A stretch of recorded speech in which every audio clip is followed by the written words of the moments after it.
Hi everyone, it's John. What up? Welcome back to another video and happy Wheel of Time Wednesday.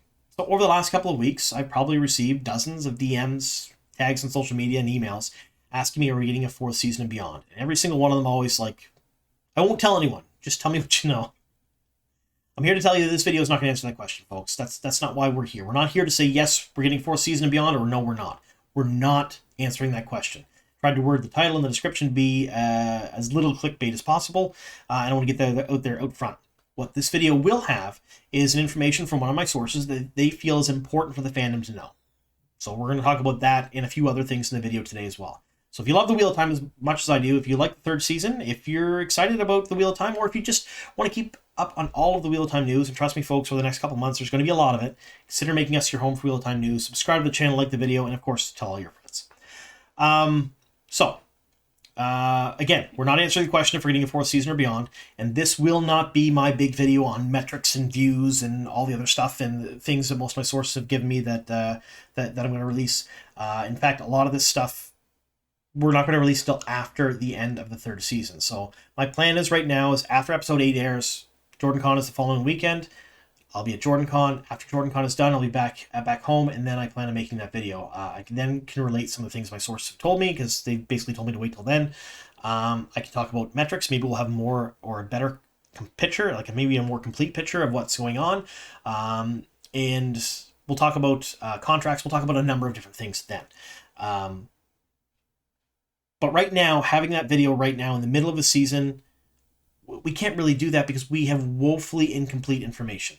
Even myself, who has maybe a little bit more information than the regular person because my sources are telling me some things, I don't have anywhere remotely close to a complete picture of what's going on behind the scenes. I know some things, and some things I can relate to you later on, but I can't today.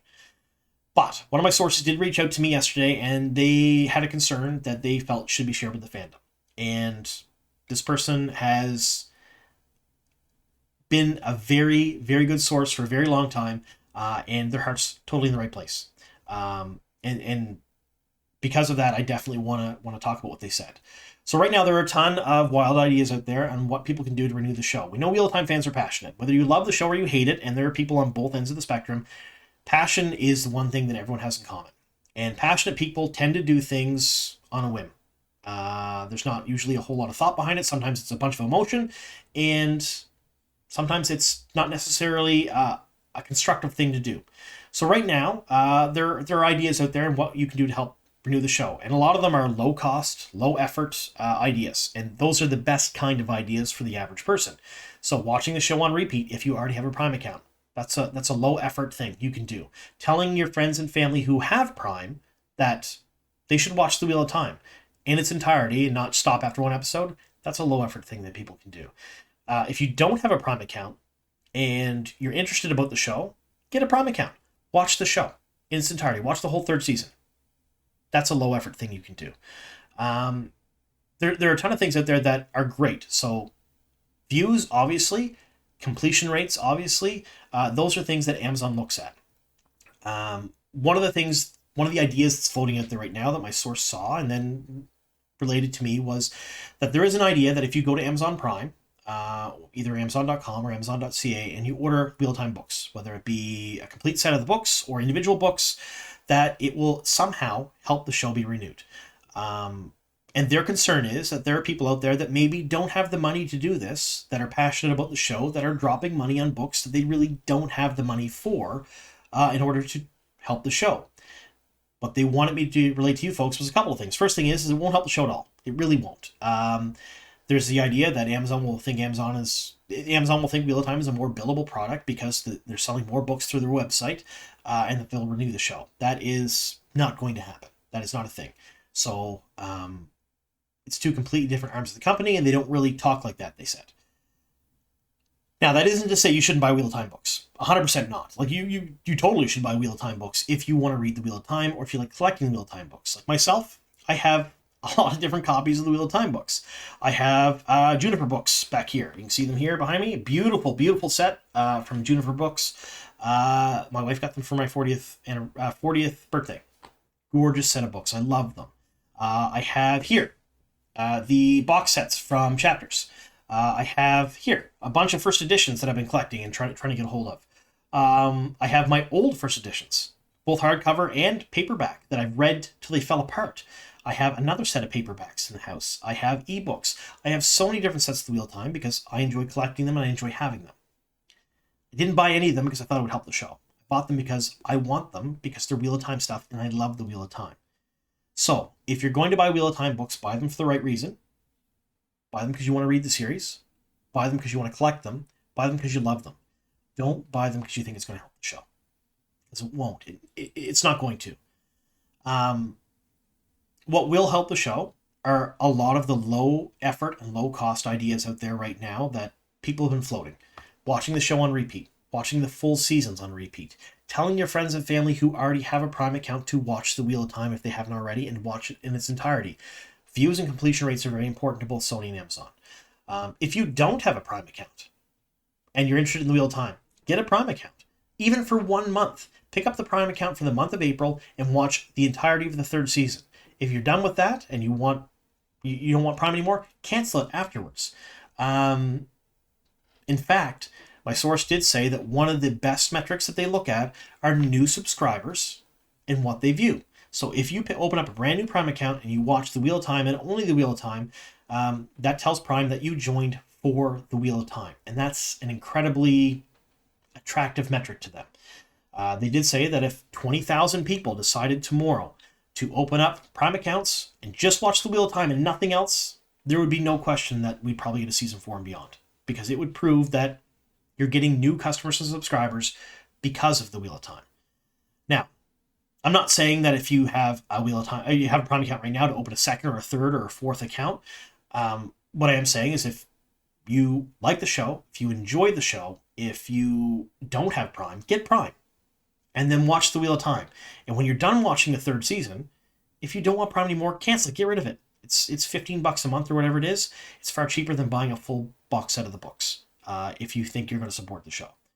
That isn't to say that you couldn't open a second account and watch the show and then cancel the second account when you're done.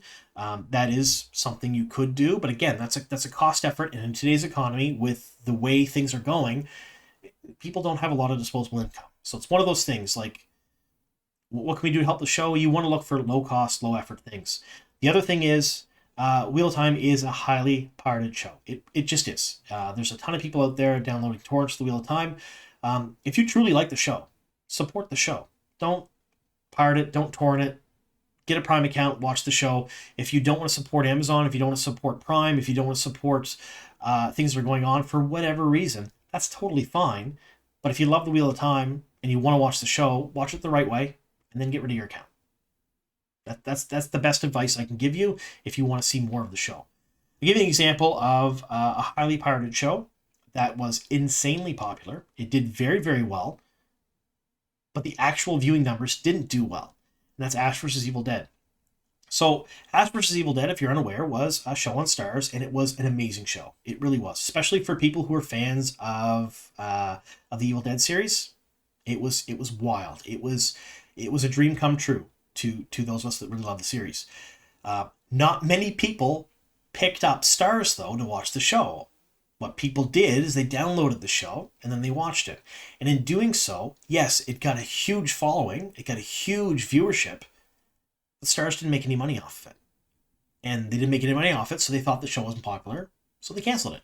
So we never got more Ash vs. Evil Dead, even though there was more planned. I'm not saying that's the way things are going for the Wheel of Time, but I am saying that that is a common thing in the industry today. You don't have the money for a show, you want to pirate it. I get it, I totally understand it, but don't expect that show to continue. If that makes any sense. So to sum up, their whole thing is they're worried that fans are out there spending money they don't have on sets of books that they don't want or need in order to support the show. Don't do that.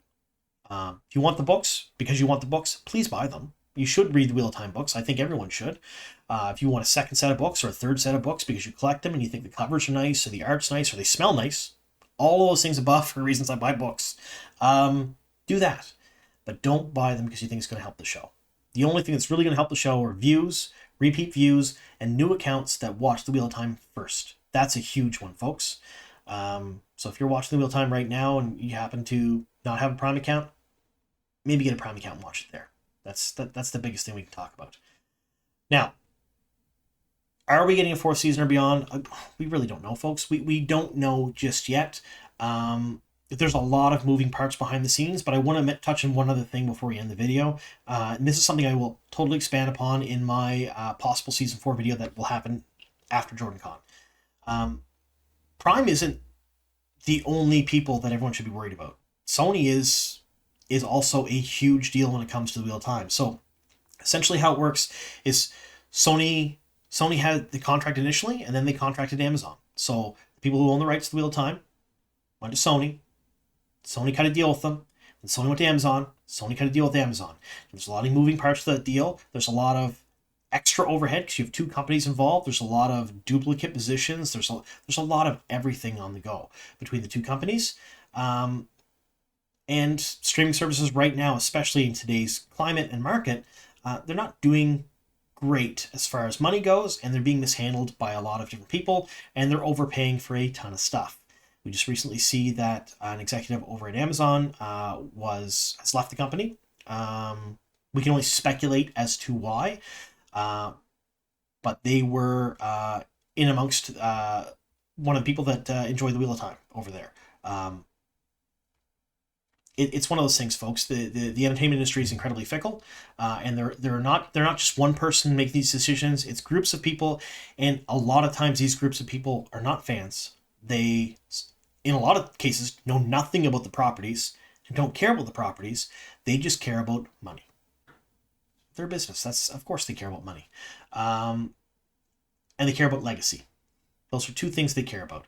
So if a group of executives spends a ton of money on a certain property that does not do so well, looking at you, Rings of Power, and then another property that they spent way less money on tends to be doing better, at least in cost versus views value, you'd think that's a good thing, right? Not necessarily. Sometimes people have emotions. People react emotionally. That happens too. So what I'm trying to get at here is that there are so many moving parts to this deal that when you see online, Wheel of Time won't be renewed because, and they give a one line of why it won't be renewed, or Wheel of Time has to be renewed because, and they give a one line of why it has to be renewed, I can guarantee you that neither of those statements are true, nor are they fully complete. It's just the way it is. There's so many people involved, so many moving parts. There's so much on the go that it's hard to pinpoint one thing or another. It's going to be a lot of different aspects to a yay or a nay for fourth season and beyond. Now, personally, I think they would be absolutely wildly out of their minds to not give us a fourth season and beyond, considering the critical acclaim the third season has gotten, considering the amount of views versus cost ratio they're getting, especially considering some of the other big properties they have, the diehard fan base, and how well, or that's kind of a weird way to phrase it, but how well they've mismanaged a lot of it the last couple of years, and it's still done well. There's no merch. Marketing has not been great for the first couple seasons. You had strikes, you had COVID, you had all kinds of things against the show, and it still did this well. And you got a 97% on Rotten Tomatoes right now. Folks, like, in my opinion, it would be a massive blunder to not renew the show. But I'm not in those rooms. I'm not privy to these conversations. And these people don't think the same way that fans think. They really don't. So there's that. So anyway, you'll get a full breakdown at the end of the season after JordanCon. That will happen, and will involve viewing metrics, because we do have some of those right now. There's multiple companies out there right now that are releasing viewing metrics in real time. You'll have some stuff from some of my sources that as more of an inside metrics type thing. You will have talk about the previous seasons and contract deals between Sony and Amazon. All kinds of information will be in that video. It'll be much more informative than this one. But again, it's more for the end of the season when we can gather more information and have more thoughts and more oomph behind it to present to you guys, rather than a trust me bro thing. Because if I come to you and say, my sources are saying this, yes, on the channel, my sources have been right 100% of the time. They really have been. I haven't been wrong yet. But that's not really comforting to me. I like to have something else to back that up. So we're going to wait on some things that are going to go on later on. So, yeah. So the next episode of The Wheel of Time is coming out just a few short hours, folks. I hope everyone's ready. You'll see a review, an Easter egg video, and a breakdown from me. Also a preview of the follow-on episode. And I still have another interview coming out, a couple of interviews coming out. One with Kay Alexander that's going to come out in the next couple of days. One with Thomas Napper, the director for episodes 3 and 4. You'll see both of those very soon. I may release 2 videos a day just to make sure they're out there, because I do have other interviews that are coming up as well. Some other things in the go here for the channel. So if you haven't already subscribed, please do so. Videos every single day until after JordanCon. Thank you so much for sticking with us here to the very end, folks. Here's to many more.